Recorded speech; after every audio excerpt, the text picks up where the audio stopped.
Sunday Night Football, we got to see the Rams and Lions, and this is again Matthew Stafford's return to Detroit. The deal that was made 4 years ago almost is going to be one of the most talked about deals in recent memory, just due to the implication it had. It gave the Rams a Super Bowl right off the bat, and it kickstarted the Lions rebuild. And I think what this could do for Detroit and what it's positioned them to do is potentially one of the better teams in the NFC, if not the entire league.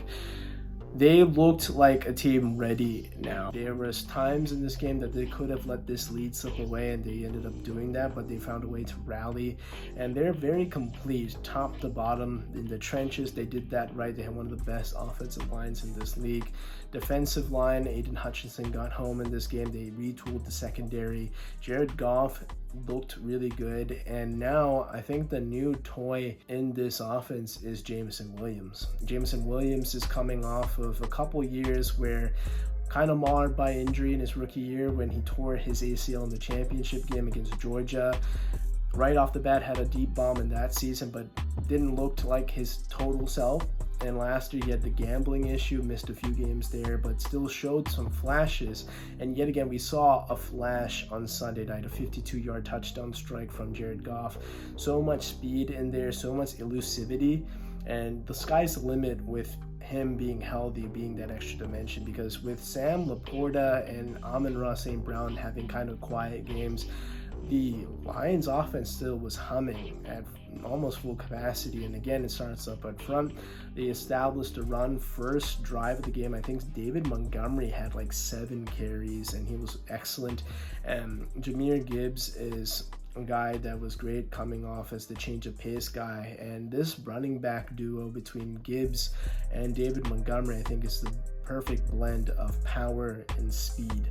You have the guy that comes up with the haymaker punches, and then you got the guy coming with the speed jabs later on. Regardless, as credit I have to give with LA, they were missing some O-linemen. Then Puka Nacua got hurt. Matthew Stafford balled yet again. He did what he could. Cooper Kupp kind of turned back the clock. They had to go ahead touchdown, but they simply just ran out of gas. And this is what the Lions, I think, can do to a lot of folks and defenses, where they will have that push again and again and again and just wear you out. And that's exactly what they did in the opening drive of overtime. They won the toss, and they said, hey, let's not dig too cute. We were doing that too long. We coughed up a 14-point lead.